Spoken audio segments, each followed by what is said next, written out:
is according to the story. But little by little, these venerable monks got into some little issues, and they were not able to meditate well according to the story because of some sounds and some unclear way of interruption. So if there is any anything to clarify about the background story, I would come again and tell, but here I'm telling the story in a simple way.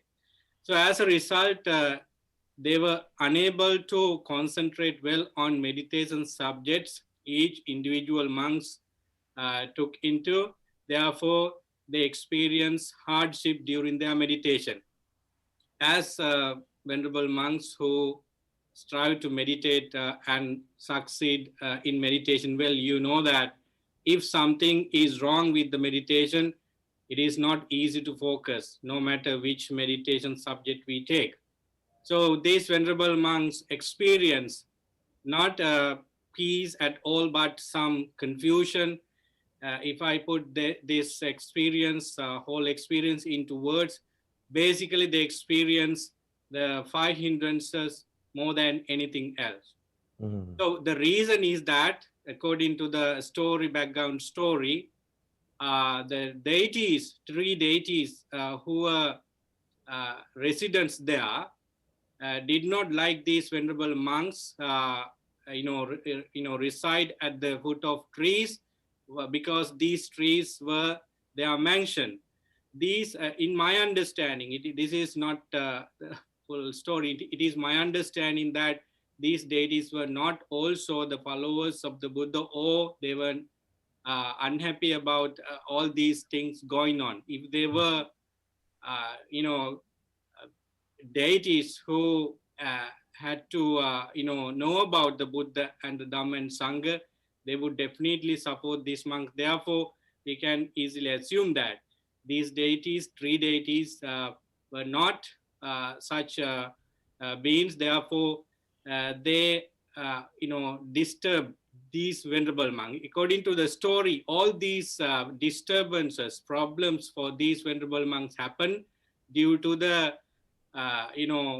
deities, usual, things that they did to remove these monks from the area.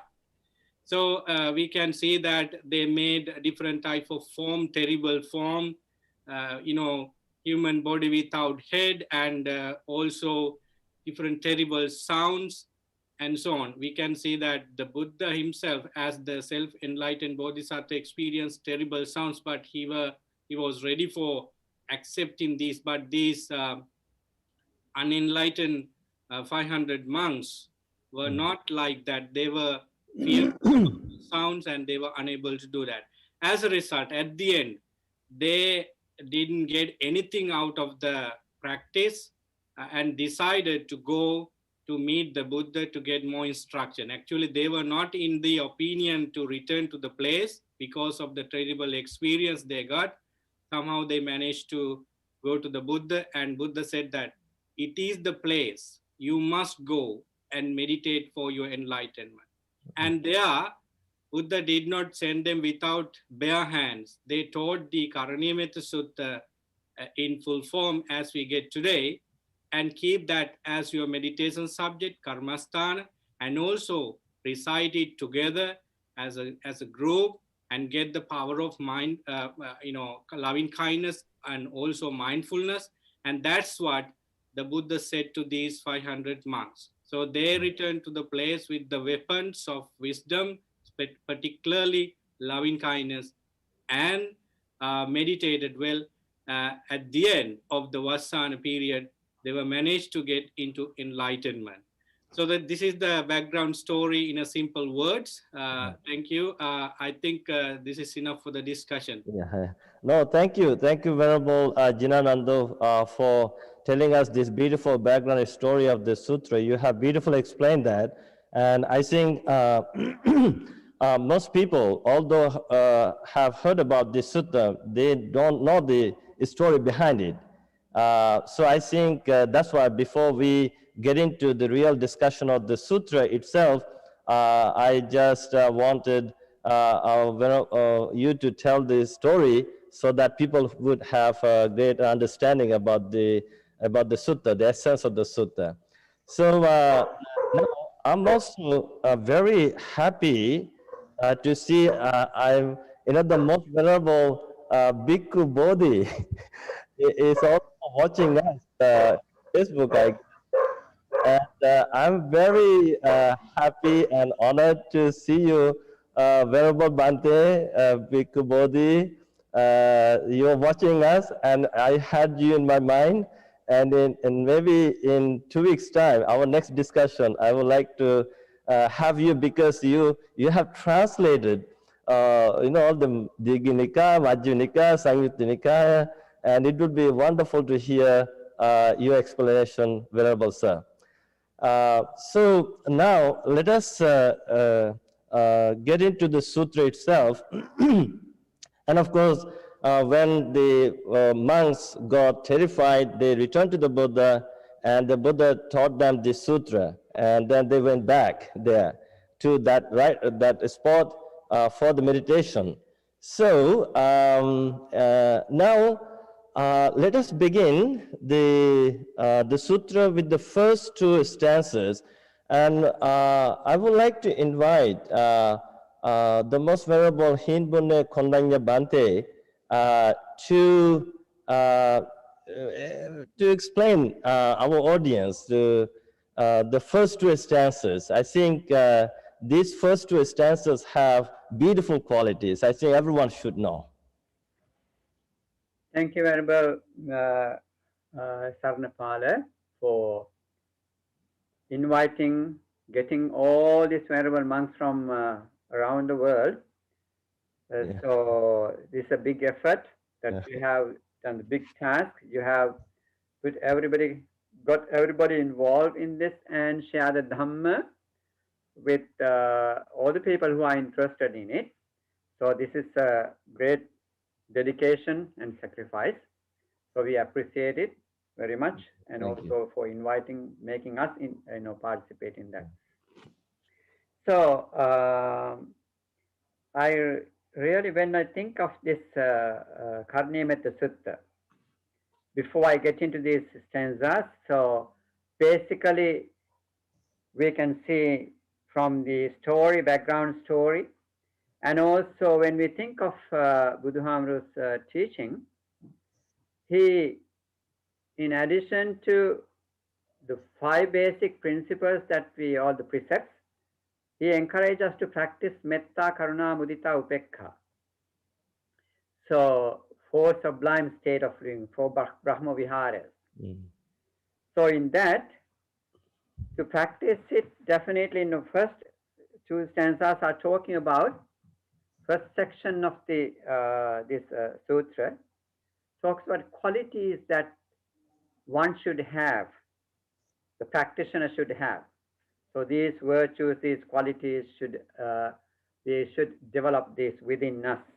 So slowly, then the sutra is going to be in the middle part of it is talking about to whom should we practice, towards whom we should be practicing it, and the last part we talk what is the benefit we are getting from that. So these are 3 sections. In the first section, we talk about the qualities that one should have. So skilled in good, wishing to attain that state of peace, should act thus. So this is how it begins. So purpose of this is to attain the state of peace. So before attaining this peace within us, not outside. So once we developing those qualities to peace within us, so we can achieve the peace with outside.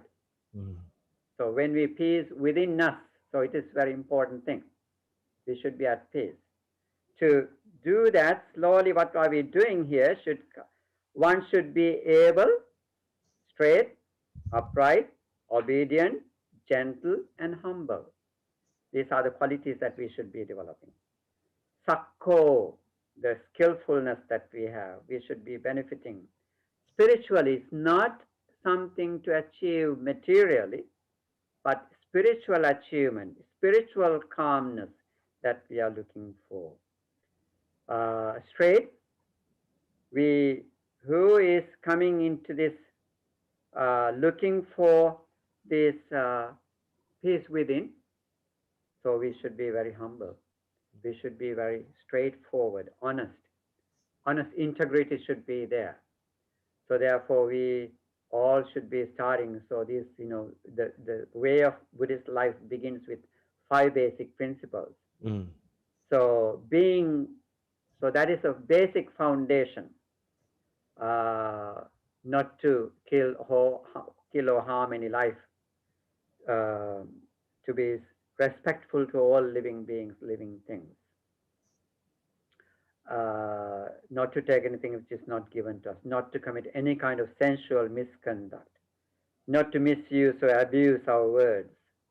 There are 4 verbal mistakes we can do, and not to take an intoxication, as well as alcohol and drugs, or even from our pride that we have.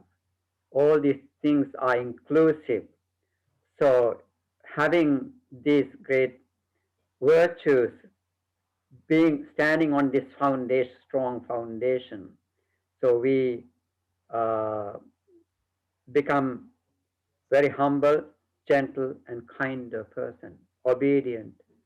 So there's no pride. Ego is involving in this. Ego is, of course, we are supposed to kill our egos. Ego is the biggest hindrance we all have. So slowly building up these skills, we are getting into the path of this serenity or the peace within us. So that would be supporting us to cultivate this, even though this is beginning point. This is not easy. We may be finding it. And no matter how much we speak, it's going to be only a word if we are not actively engaging our hearts and minds in it. So definitely, with these qualities, we always be mindfully. This is something that challenges us. That challenge is that, is this just a word, or are we practicing it? So in front of you, you may have an object to practice. So your friend, your co-worker, the residents that living with you are the good objects for you to practice. So right there, we can begin our daily practice among us, around us. So therefore, these virtues, these qualities are very important. And the second one, I'm just touching with this. One should be content and easy to support with few duties, living lightly, controlling senses, discreet, not impudent, and unattached to families. All these things are good for monks. It's supporting, because these are taught to the monks. Buddha gave these instructions.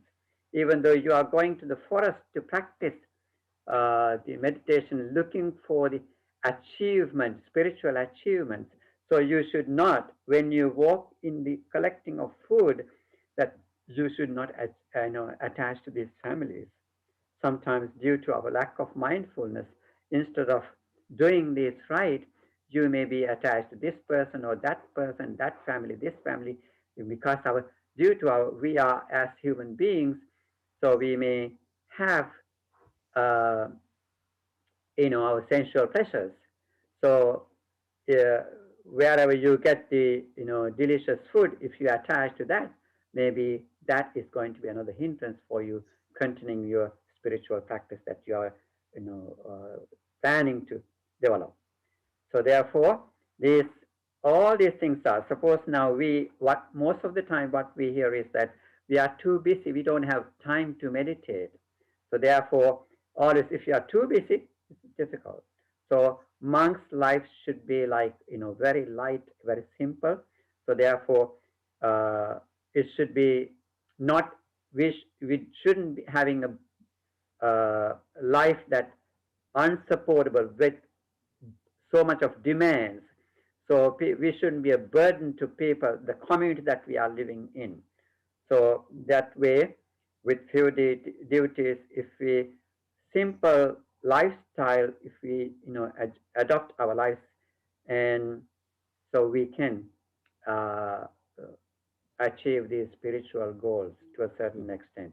Too busy means you are not practicing, you are uh, having problems there. So therefore, Buddha encourage with few duties, we should be living our lives and also support the others around us. So I think very basically, this is what I can share with you according to these two first stanzas. Let's come back to it and discuss more in the as we are going into the discussion. Yeah, thank you, Bante Kondai. You have beautifully explained the first two verses, and I think these are very important qualities. And I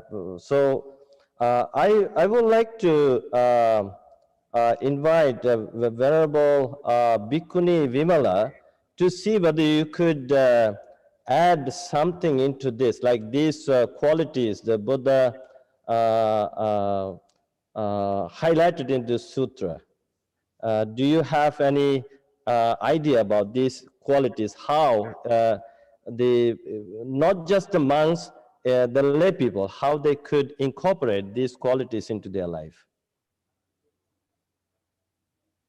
Yes, I was thinking about these and often think about how lay people could look at these same qualities.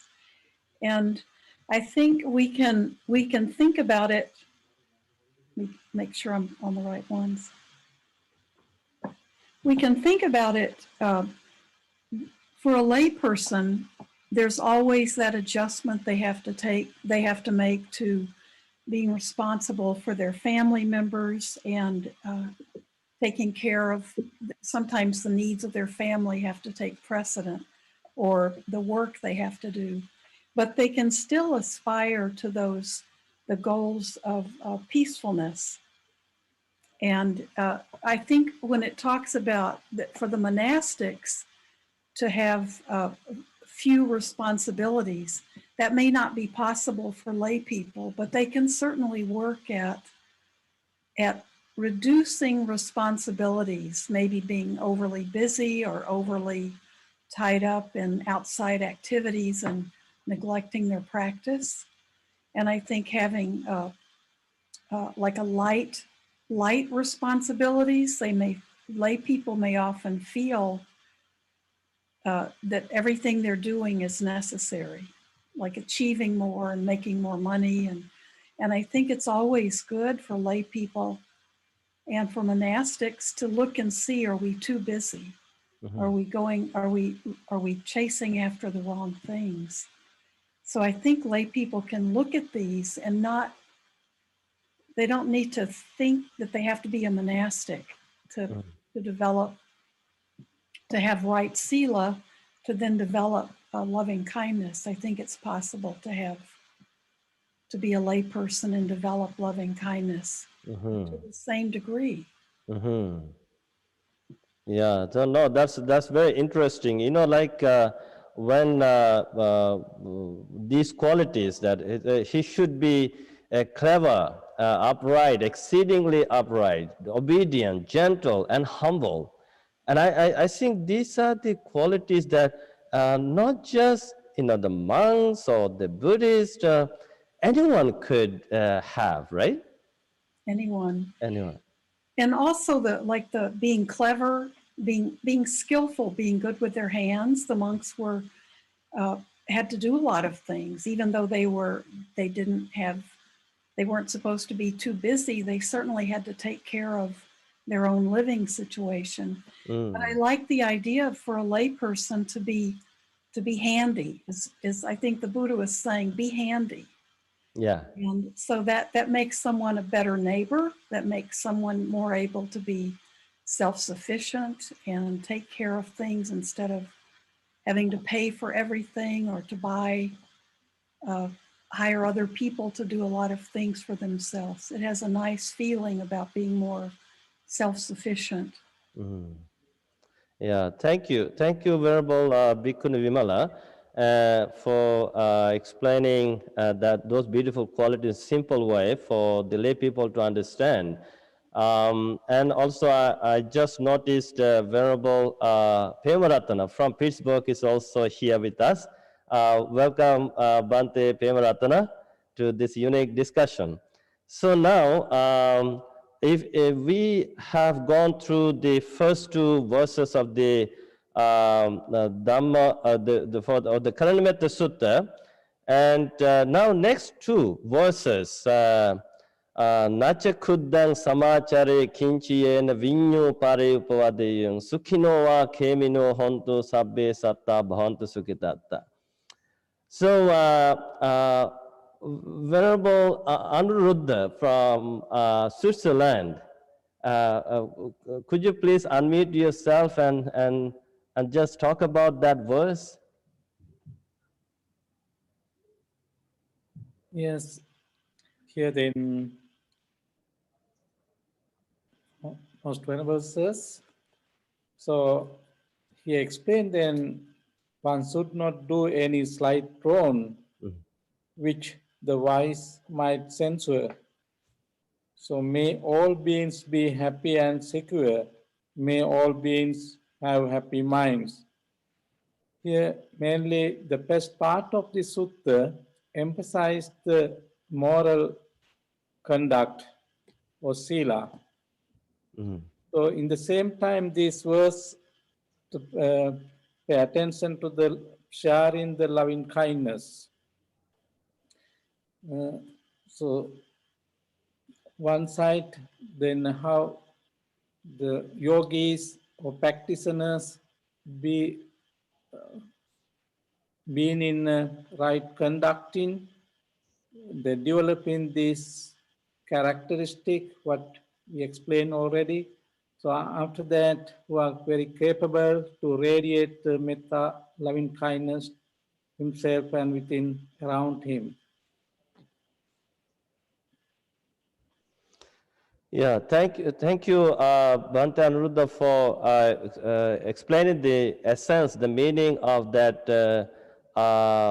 stanza, this verse, and also it continues the next one. Bhante Sankicha from Detroit, Detroit, Michigan. Could you please continue with to next stanza based on the verse number 3? And can you explain the true meaning of this? Yes, Bhante, thank you very much. The verse number 3, as Bhante explained, I would like to continue actually explaining some deeper meaning to that. First of all, I would like to bring your attention how this important discourse is laid out, when you think about how it starts with the great intention of achieving the goal. Here it is our spiritual goal. How one's practice or entire life should be managed. How our practice should be, and in line with all these spiritual qualities, right? So therefore, this sutta, as you see, it's beautifully laid out. In order for us to achieve this higher goal, these are the qualities that we need to cultivate. These are the spiritual assets, actually, in a way one can maintain in a life. So therefore, this, especially the very first part of this discourse, can be identified as the management of our life. In spiritual life should be managed in this way. So this stanza, therefore, is a very special place, actually. Nachakuddam samachare kinchena vinyu paripo adeya. So that part is actually directly connected to our self-discipline, self-control. In different places, this point is seen in different discourses how we should watch our behavior, you know, because one of the biggest challenges for anyone in this spiritual journey to avoid the wrongdoing, negative actions, wrong behavior, right? Because we all are emotional beings. Means we can commit any negative action, we can commit any wrong behavior at any time. So therefore, Buddha gives us necessary instructions to take care of that step. You know, this is all about watching our senses, you know, and control our behavior, not to commit any negative, wrong action out of our emotions. So for that, in one place, Buddha gives us a teaching to question myself, you know, whenever we perform any action, look into yourself.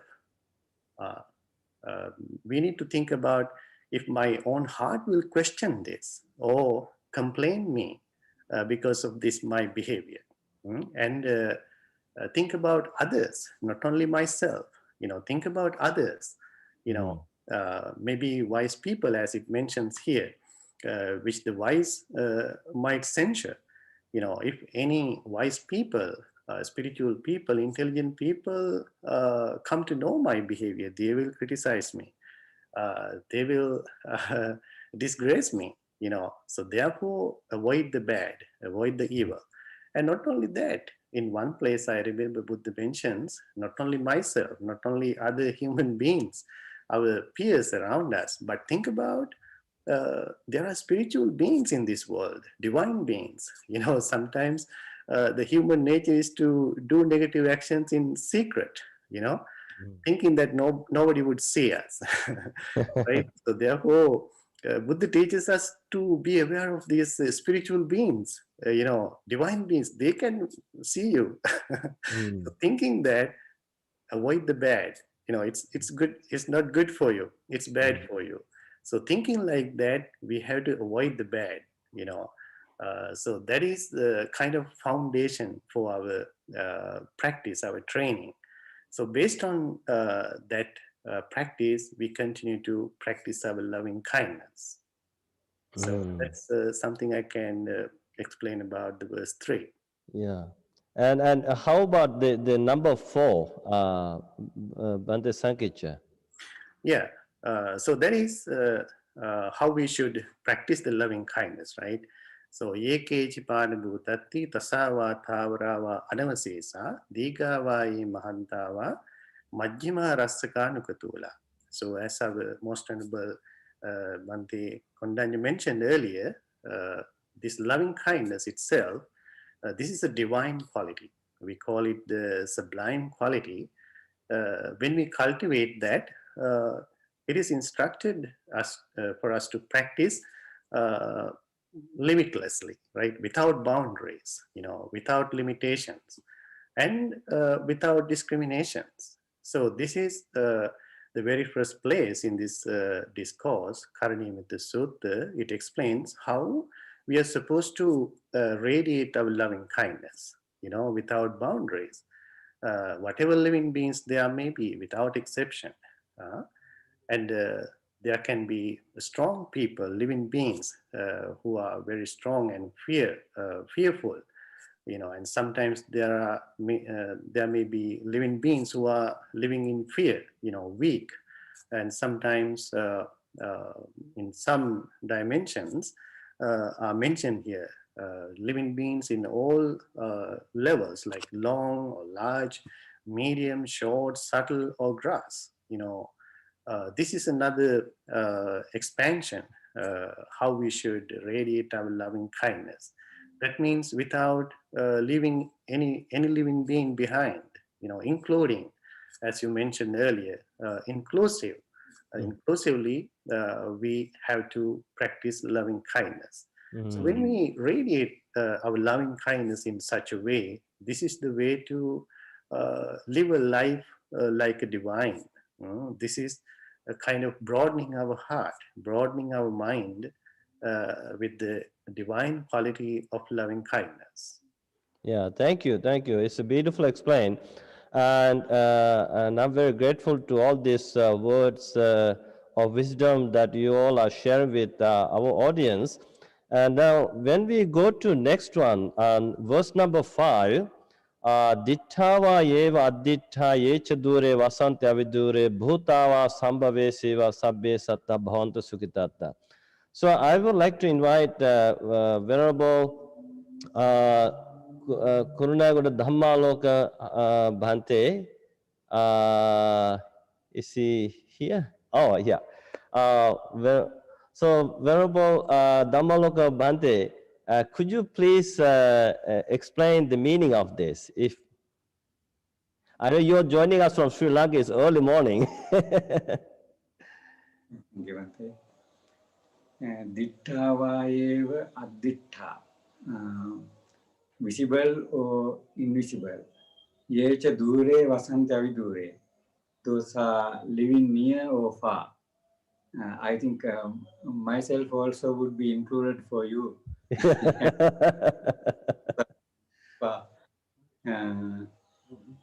Yecha dure vasanti avidure. Bhutava sambhave siva. Those who were born or to be born. Sabbe satta bhavantu sukhitatta.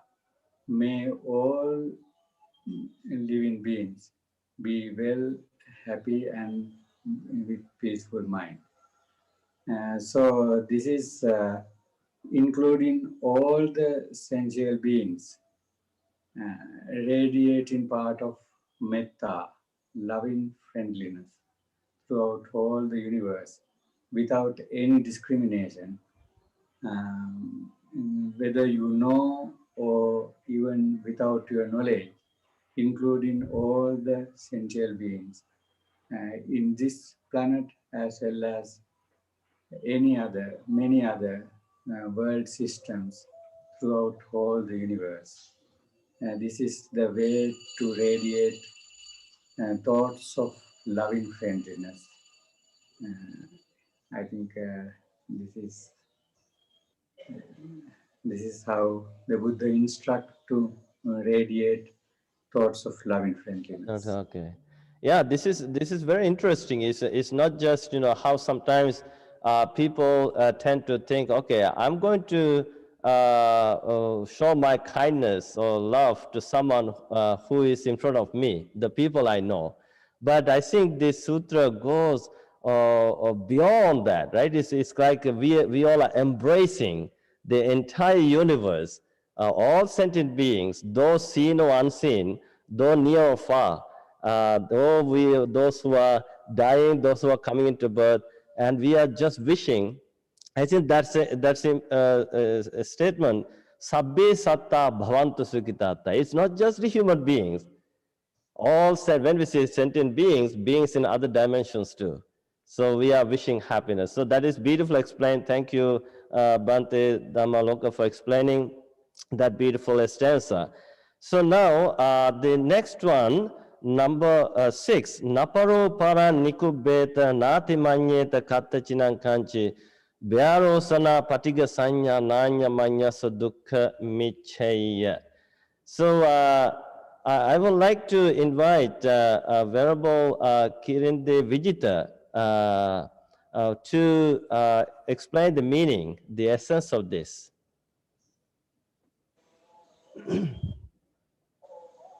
Thank you, Venerable Thanapala, and dear Venerable monks and respected our teachers. It's a very interesting discussion, and we are talking about, as Bhante Thanapala invited me, is number 6 of this discourse. Before that, I would like to mention that up to third stanza of this sutta, there are 15 qualities has been explained. So I divide this discourse into 2 major parts. So first 3 stanzas, the Buddha explains 15 qualities that a lay or ordained disciple can practice in their life in order to establish a firm foundation to make one's life balanced in the midst of, suffering in life in terms of,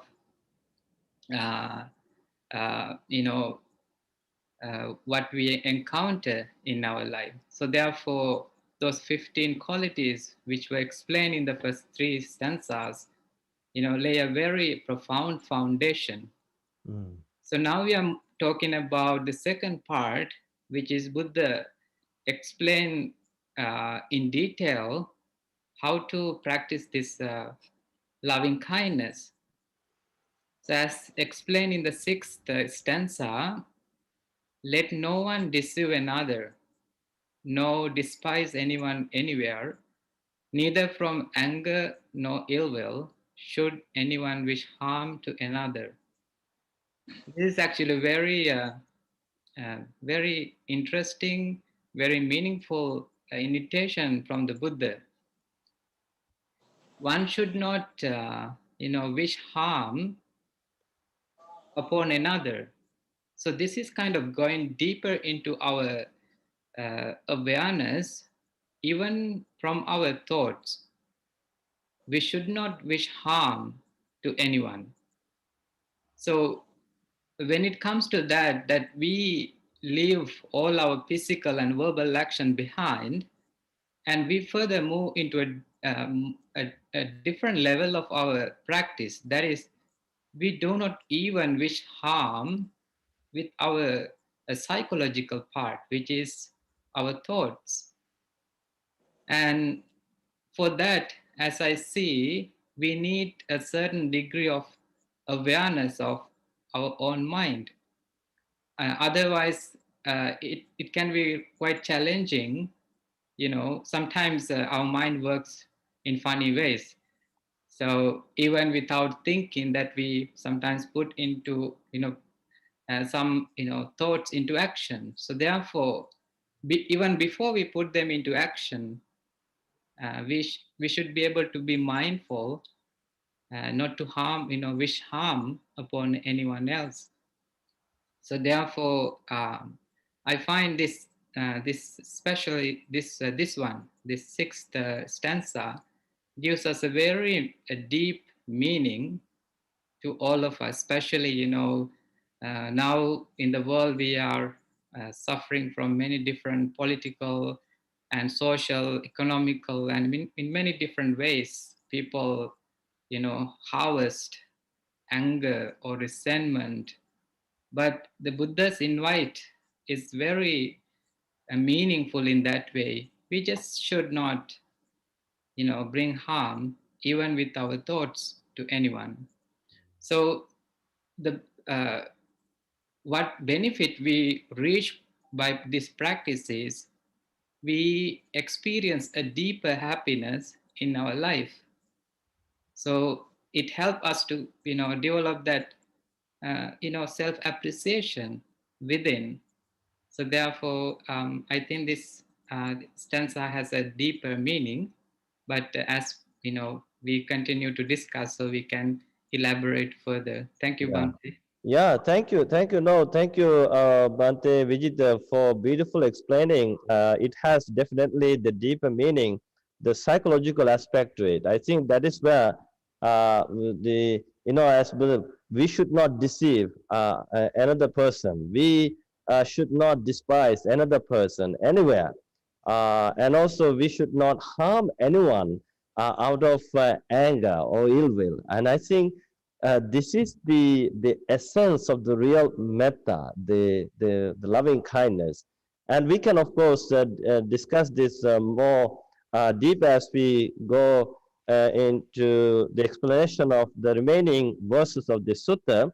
Now, the next one is a mata yata niyang puttang ayusa eka putta manurakke evampi sabbhutesu manasam bhavaya parimanang.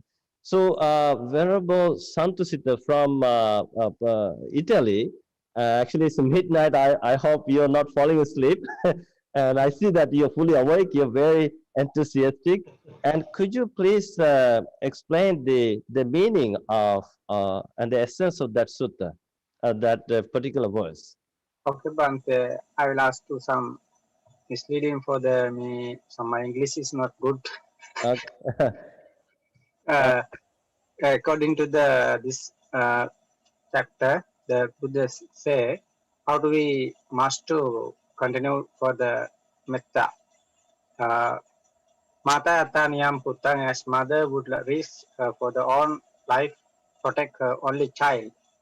The very difficult to the parents for their child keep away for them. They are very lovely and they look after them as according to the Buddha. He told for us to all living beings must to make a loving kindness for the as like mother who look after their own son. Even so, toward all living beings, evampi sabba bhutasmi bhutasu mana sambhave apirimanam. Uh, Even so, towards all living beings, one should cultivate beyond loving kindness. That's according to the Buddha. We must to we deliver our loving kindness for the any uh, without any uh, The limitation. limitation and divisions. Yeah. Is enough, I think.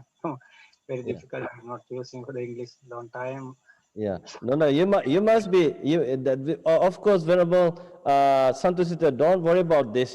This is all about we monks are conversing in English to get familiar with the English terms, the teachings of the Buddha. This is based on the mutual understanding, mutual respect. This is also creating an environment for all the monks to express themselves in English. So don't hesitate, don't worry about anything. I think this is what you said, even that is wonderful. And I understand it, people understand it, what you said. And so that is amazing. And keep practicing, keep practicing. So to continue with the same verse, and the next one, number 7 and 8, Bante Kusala from Detroit, Michigan, could you please just add more into the number 7 and 8, starting from number 8. I think mother, there's a beautiful metaphor we find here in this teaching, just like the mother. And now what is the connection between the mother and this loving kindness? Thank you, Bante, for the invitation to stop at this verse number 7. So you mentioned, why is it a mother that that the Buddha has taken as the embodiment, perhaps the greatest protection for a child? I believe that a mother would go an extra mile to protect her son when she sees that the son is in danger. So I think that is the quality that the Buddha observed, and there is no any other better person than the mother to portray that kind of loving kindness. So, well, the Buddha could have used father or aunt or somebody else, but mother always stands out, as we see in many stories, that she would even jump into fire, jump into like use some kind of armor, some kind of protection to make sure that her son is in safe grounds. So, and I would like to go back to the story that Bante Jinananda, brought to the discussion in the very beginning, where when the monks returned disappointed to the Buddha, asking for a different forest to go, at which point, the Buddha said, monks, go back to the same forest, and this time I will give you a weapon. Go with this weapon. And the weapon here is loving kindness. And it's also the same kind of weapon that this mother is using. Like, I love my son, and I want to make sure this is my only son, and this is like um, and it's like she protects this son just as she's protecting her own eyes, you know. That kind of simile kind of tells this, you know, that when we look around, when we see birds and, you know, all kinds of animals, we can also develop that kind of attitude that this is my son that I'm seeing, so I should look after this being. This bird is my son, this dog is my son. So that kind of, this cat is my son, my only son. So you are like giving this cuddly and warm effect. Make sure you feed, make sure you look after this being who is available to you, whether that being is next to you or in a place where you can't see. Even then, privately, you have that attitude towards all beings. And also, you mentioned verse number 8, I believe. Should I go that far or should I stop here?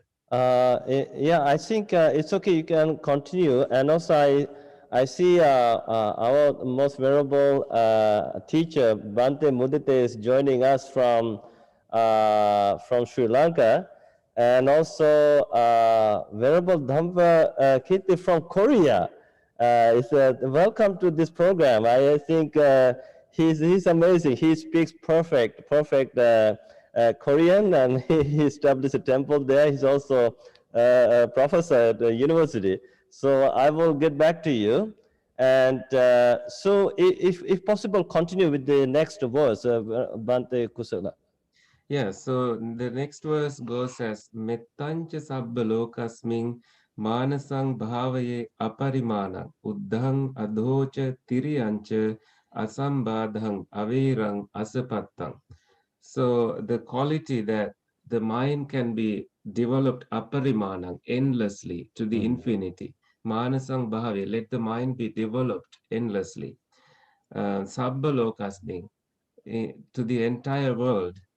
And here, even in the beginning, we didn't see the Buddha naming any animal like, you know, the tiger or snake. You know, it's just all, you know, long or short, large sized or any being. So there's this inclusiveness right there. And when it comes to directions, the six, you know, just basically Uddhang, above, Ado, which is below, Tiryang, across. You know, it all sums up to these three directions. Like, that's how far you can like look at, like above, below, and across. In wherever you look, you know, the space is holding the value of all these beings. And I think toward the end, there is this asambadham, without any sort of you are not obstructed by any enmity that you may have in your own mind. And that says that when you cultivate loving kindness, you are the first person to be benefited, right? So when you are benefited, when it is working right for you, and it definitely has a ripple effect. It affects all other beings around you without you knowing. And I think I would stop at asapattang, the quality of, you know, without hatred or resentment. This is also a quality that one can have as a person, that you are not an enemy of anybody. The doors of your heart is open for all beings, and they can, you know, cross, enter and leave at any time, and you remain not judging and not showing any enmity towards any of these beings. And I think other venerables can join, Yeah. and carry on from here onward. Yeah, that is also very important verse, because we have so much to learn from these verses. And if we continue with the verse number 9 now, Tittanchara nisinnoa sayanoa yavatas vigatamiddo etang sating aditya brahmametam viharang idamahu. Venerable Yutta Dhammo, how do you Venerable Yuttadhammo is from St. Catharines, Ontario, Canada. And how would you see the essence of that verse? Maybe you can go back to other verses too, maybe.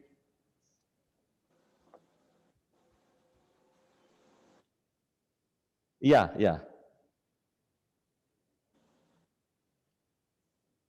Yeah.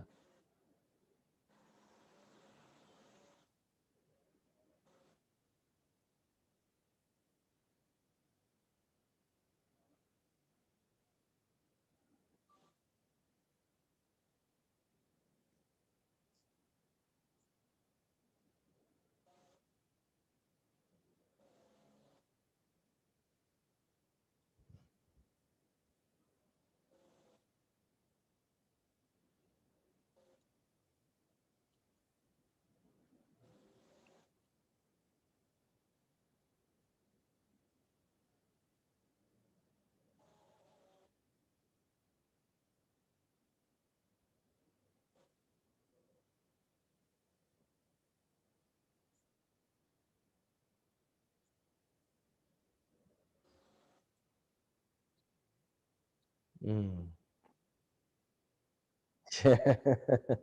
That's true.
Mm.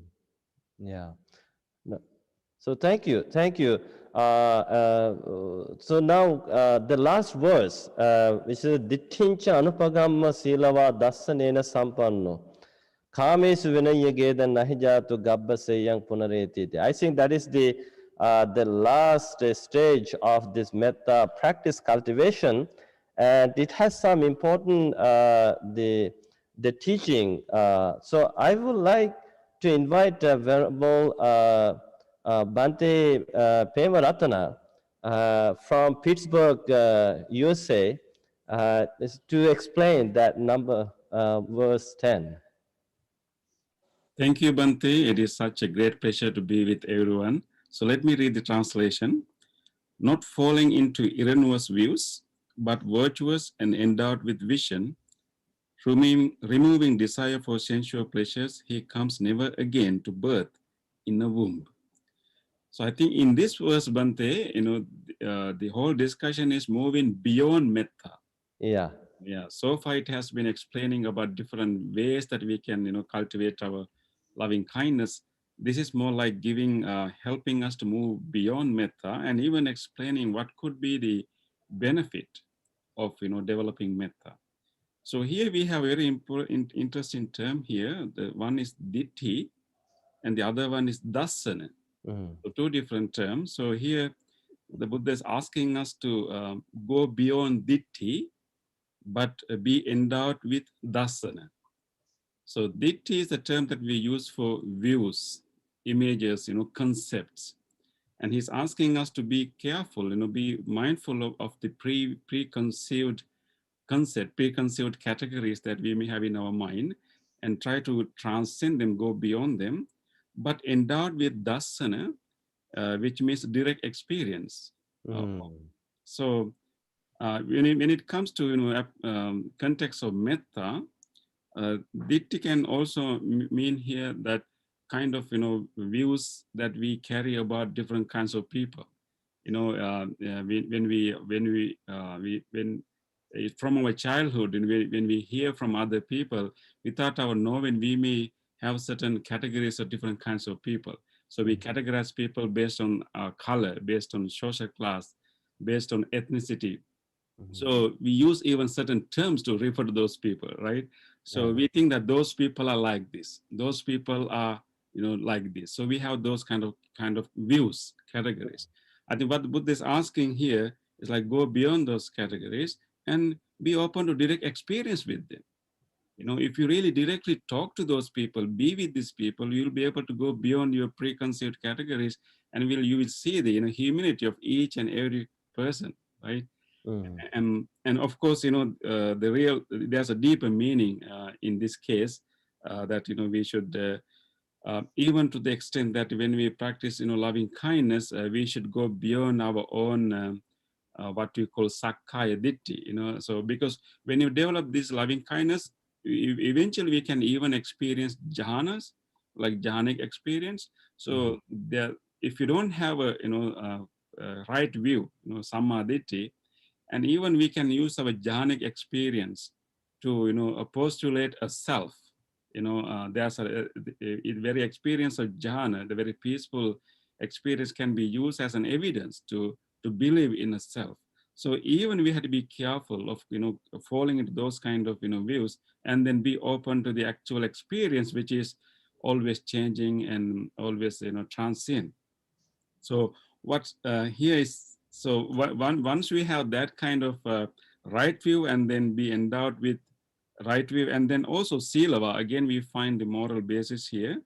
And what's going to happen, we are going to remove desire for sensual pleasures.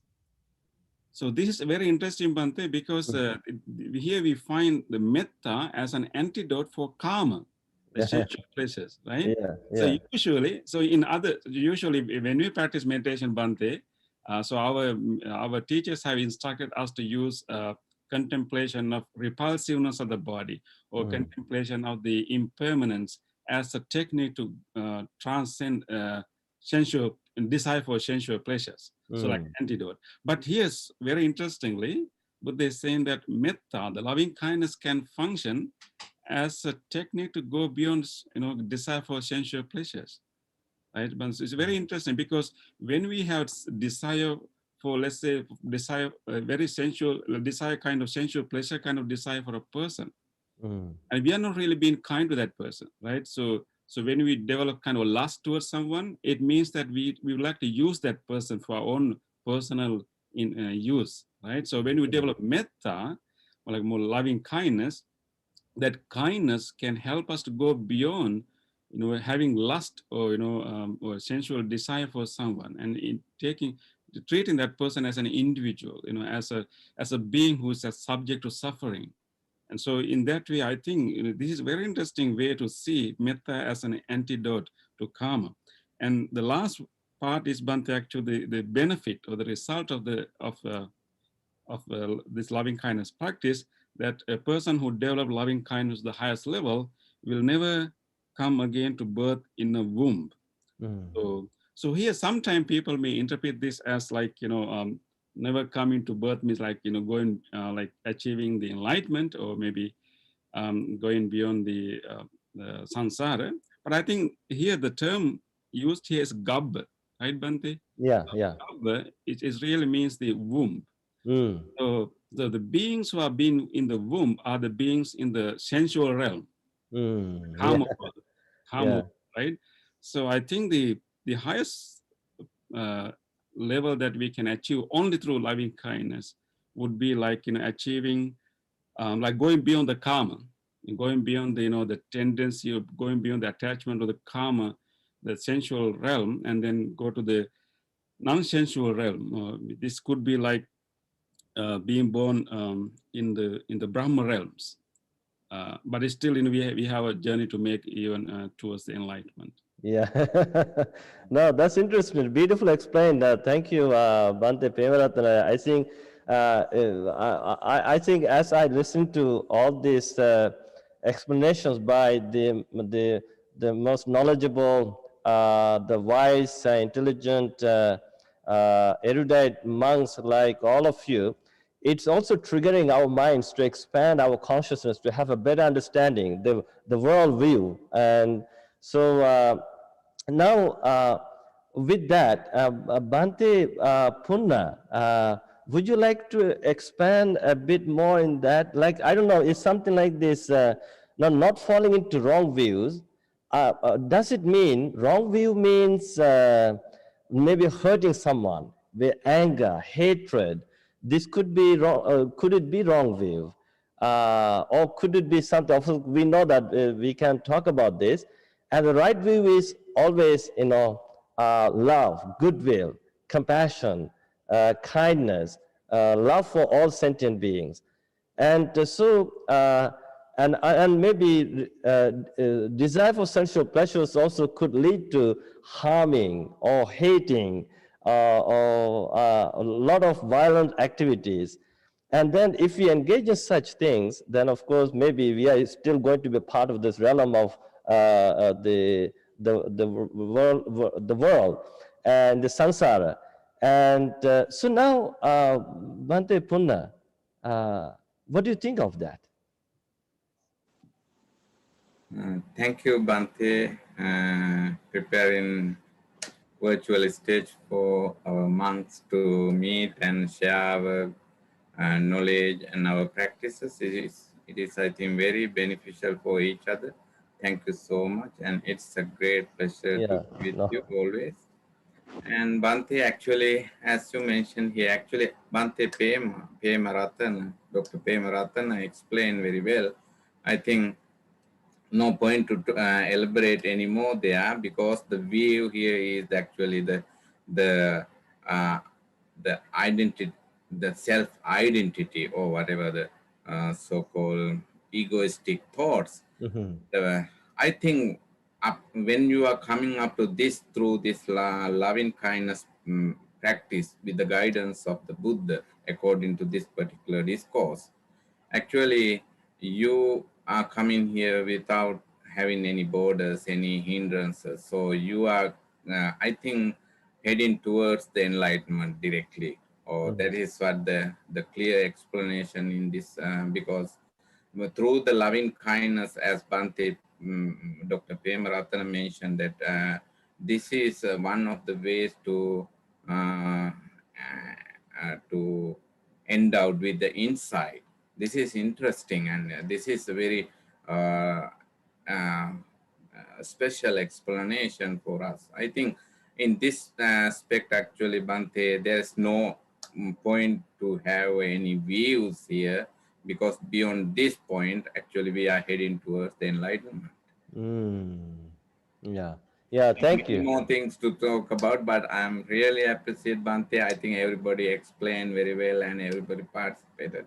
It is very nice, and thank you so much, Bante. No, thank you. So now, when we analyze the whole sutra, now of course we have gone from verse to verse, and all of you beautifully explained.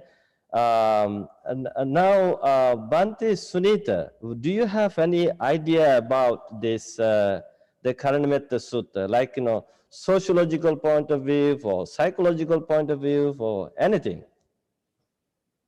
First of all, thank you very much for making this stage for monks to discuss our practice and also the Dhamma.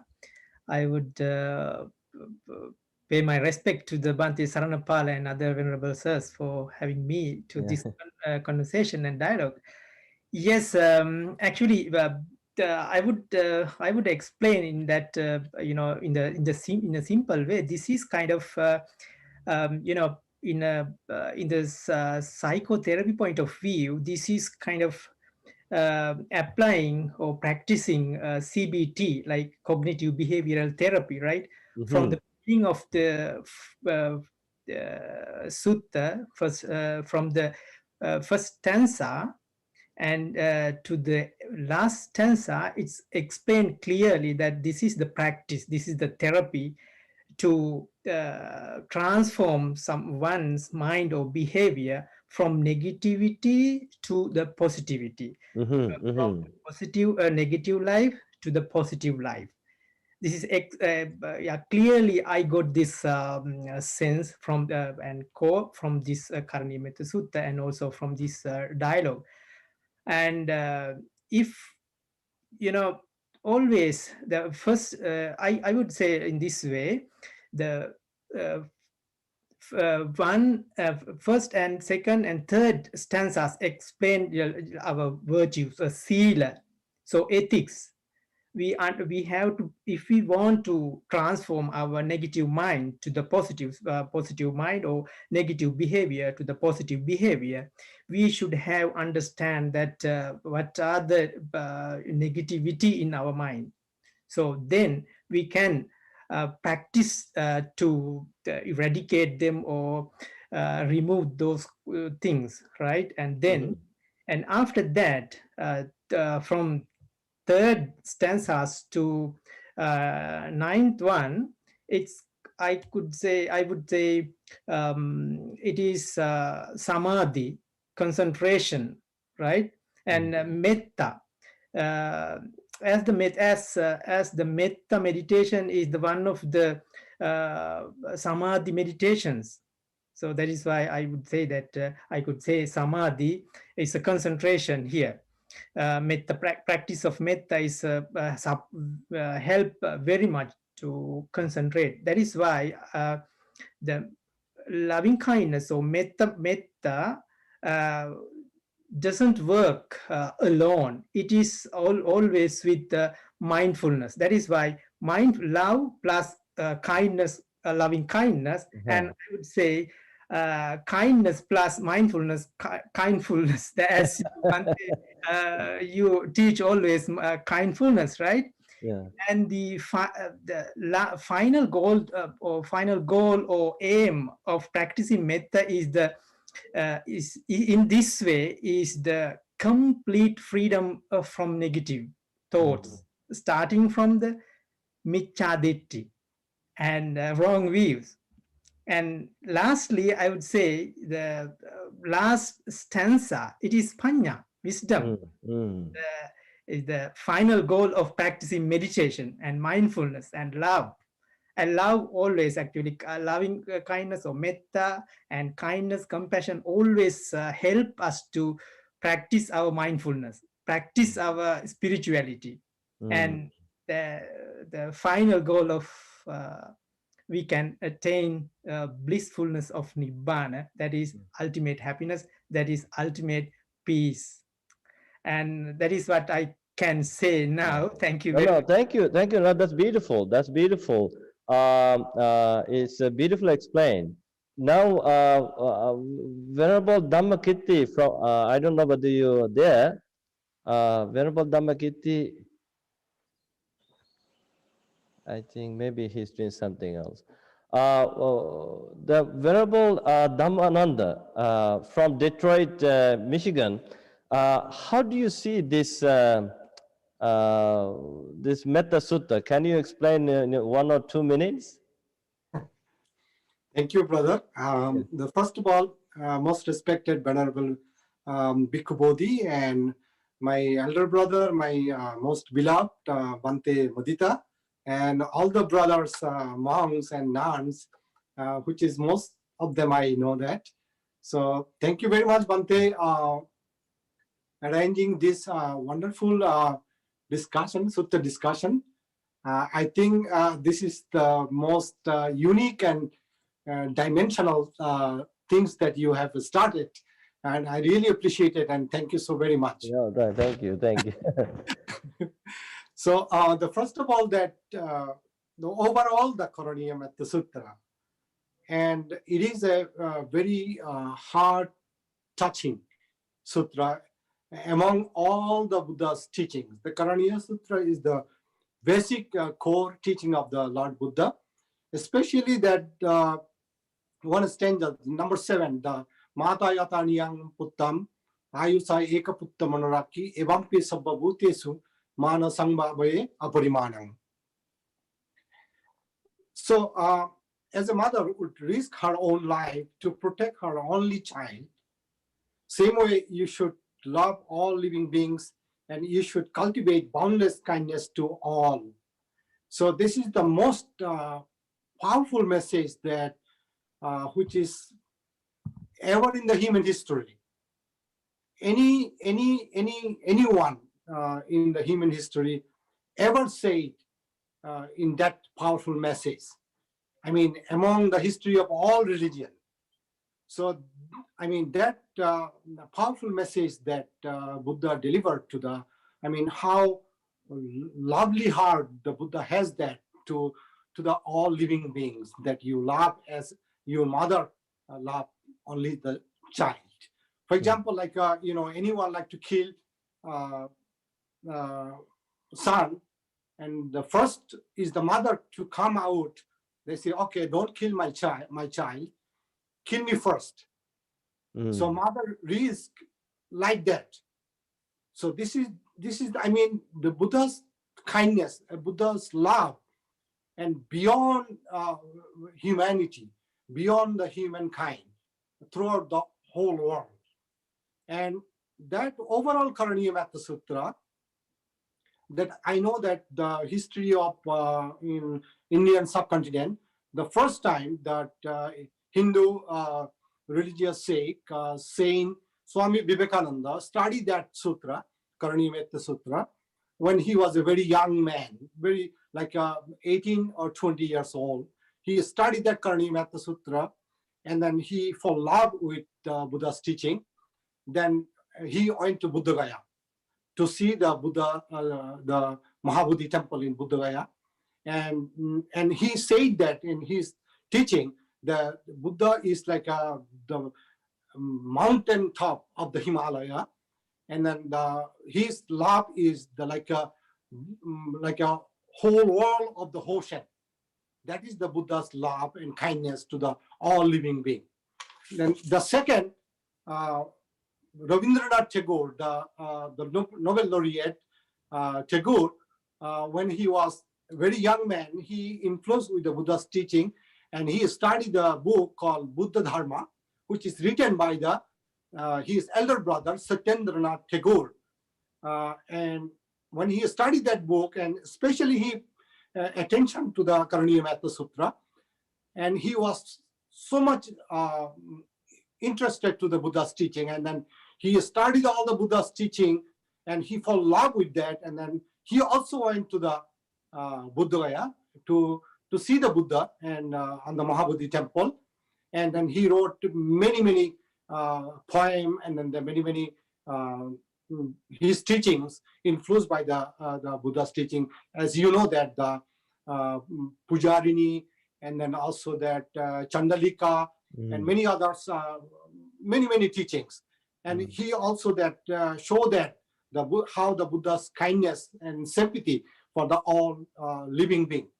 So that is very interesting. And actually that I like to talk about more about that. as a monkhood life, I mean 38 vasa in my life, I got experience that whenever we go to the people house, as a monk, we actually chanted the many sutra, 4 or 5 sutra, as you know that we all chanted, but we never explained to the people that what we chanted. So it stick my mind that why not that today you arrangement this kind of this kind of program, which is we can like explain to the people that people can understand all the meaning of the what we chanted. For example, like we bless them as a 4 or 5 sutra. For example, like people got the affected COVID-19, and then we give the like a cancer medication, so we like to give like a over medication. People did not get it. People cannot benefit it of that. So we need to a specific one sutra explain, and then to the Attakatha, the Attakatha. So all the verses that all the stanza that we chanted to the people house, then people get benefit when we explain to the people details. So I that is the advice to you that we can as a monk we can do that when we go to the people house and people get the more benefited. So the whole world can get benefited. And thank you for this kind of thank you Bhante Dhammananda.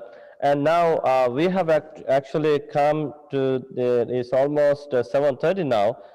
We have just 3 more minutes. Venerable Dhammo, now I know in Cambodian culture also you always chant this Karaniya Metta Sutta. Now how can you explain the essence of Karaniya Metta Sutta to overall in your community?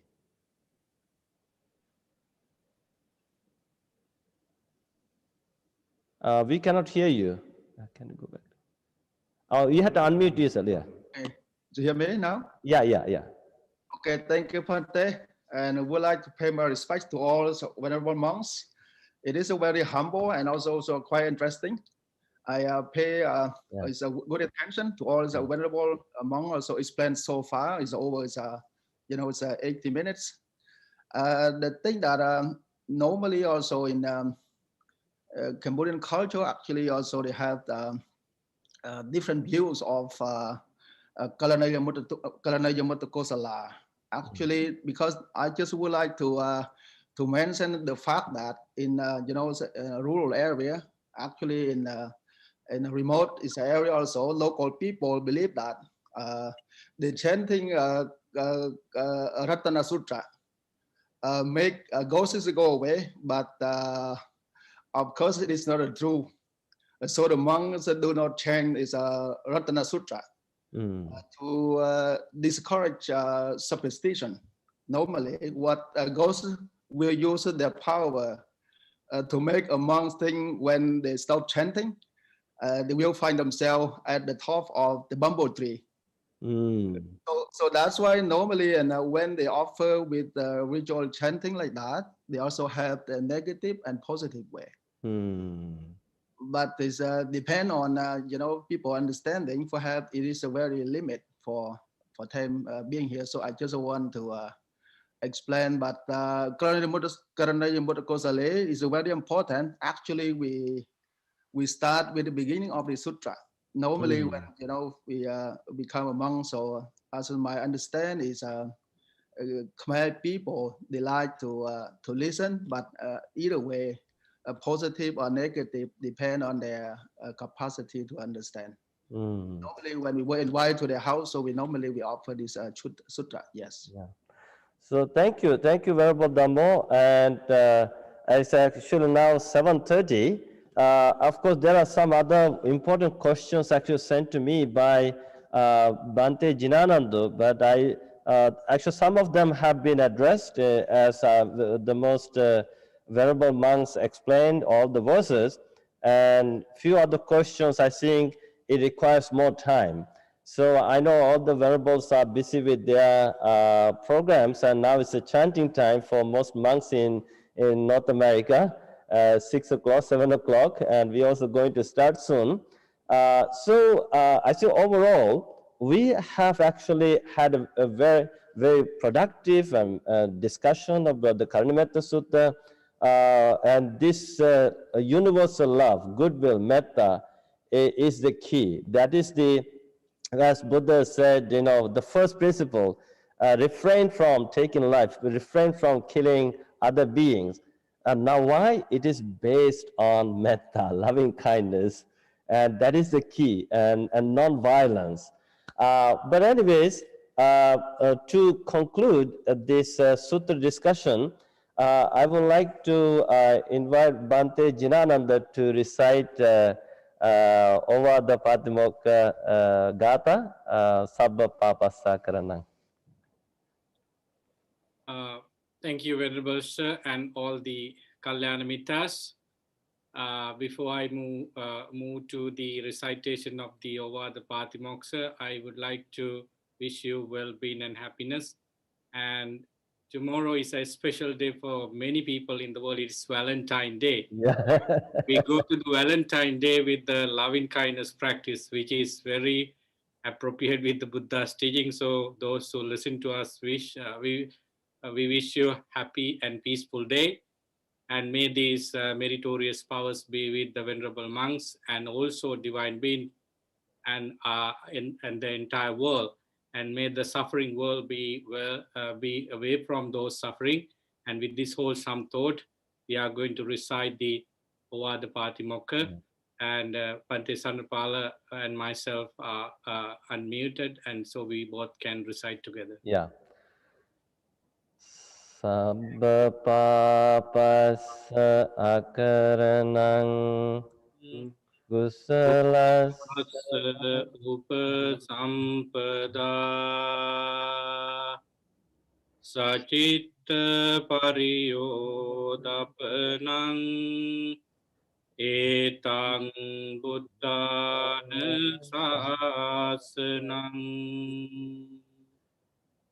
sadhu sadhu sadhu.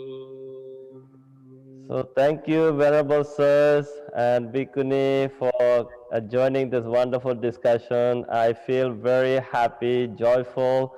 My heart is now actually full of love, full of metta, and as you all are smiling, and this is the true unity, the bringing all the Venerables together through the Zoom, through the technology.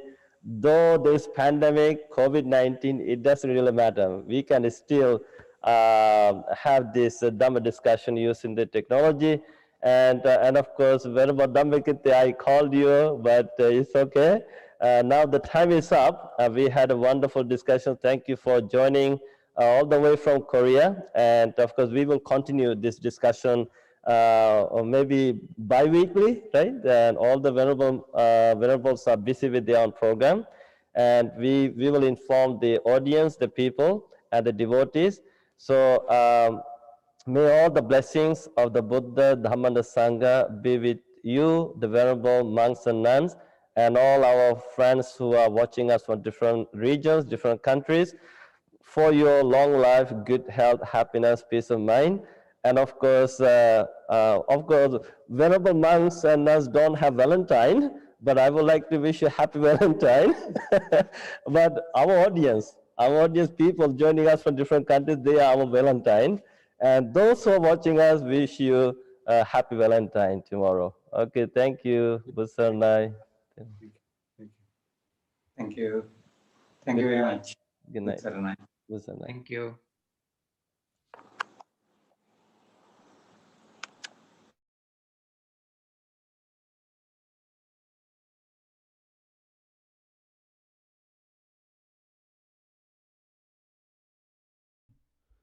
Hello. Just a second here.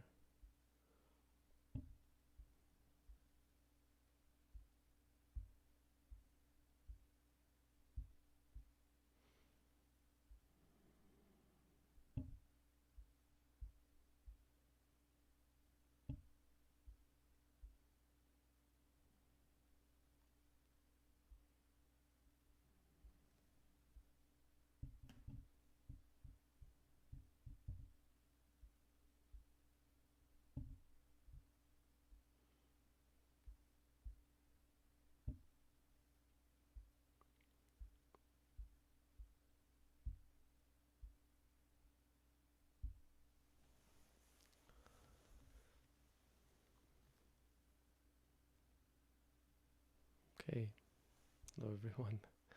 So yeah, lots of buttons to press. I managed to unmute myself for the Zoom meeting, but not for the broadcast. So you heard everyone but me. So first of all, I had no idea in advance what I was going to be talking about. So it was a bit spur of the moment, but I was asked to talk about verse 9 of the sutta. So you would have heard the monks going through all the verses, and then number 9 is about practicing metta, standing up, sitting down, walking or lying. Hello? Hello. Wait just a second.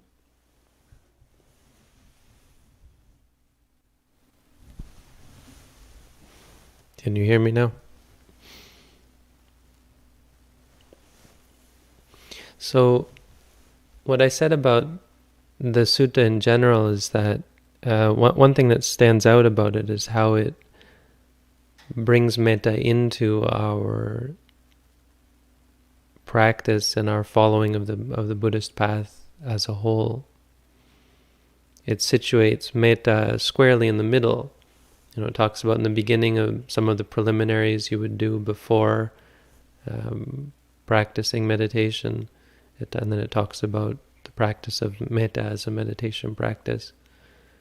But it includes mindfulness, and ultimately ends talking about some of the higher goals and the higher attainments. And so this verse number 9, talking about practicing metta in all postures, particularly, is, I think, a really good reminder of how metta plays a part in our practice, because our practice is our life. It's throughout our lives, right? Of course, this is what the Buddha said about mindfulness. When you're walking, when you're standing, when you're sitting, when you're lying. Mindfulness isn't something you just do in a formal meditation session. It's something you apply in your life when you're eating and drinking, urinating and defecating, whatever you do in your life. It's all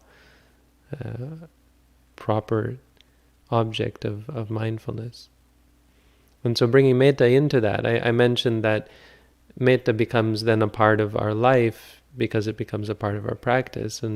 And so I mentioned that even this session that we had was a good example of the practice of metta. We were all practicing metta as well. Bhante Saranapala being very kind, all the other monks being very appreciative, everyone saying kind things. It's the kind of thing that we engage in throughout our life. Every time we say hello to someone, wish someone a good day, ask someone how they're doing, we're engaging in the 4 Brahmaviharas.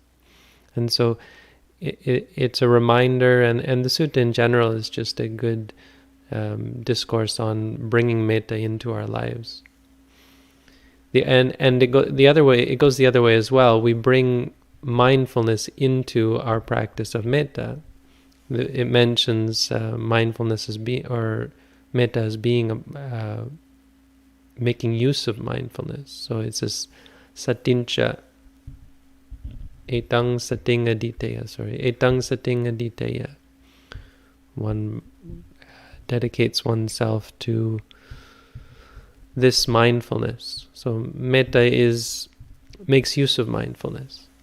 And I think this is very true in the practice of satipatthana, how we apply our clarity of mind and the presence that comes from mindfulness, the simplicity and the purity, to allow us to engage with others in a positive way. I mean, metta is one of the very important positive ways that we engage with other people.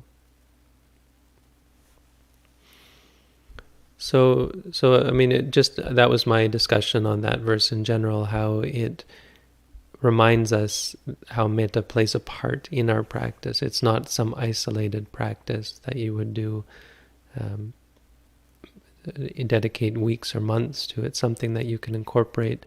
As I've always said, it's something that protects our mindfulness practice and keeps it strong and keeps it on track. I also mentioned a little bit about the 10th verse, but I didn't get to talk about it in detail. And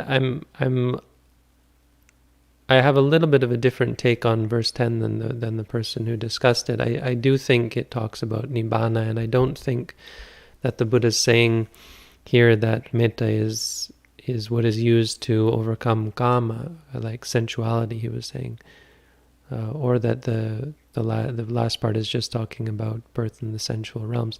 I think what the Buddha is saying here is, again, situating metta as a part of our practice and reminding us that practice metta, but at the same time don't forget about these other things. Don't practice it apart from your overcoming of wrong view, your cultivation of sila, your cultivation of wisdom. He's saying that a person with metta and all these other things, fitting metta into the overcoming of sensuality, because actually metta can one of the dangers of metta is if it's practiced wrongly, it can actually contribute to sensual attraction, to lust, and so on.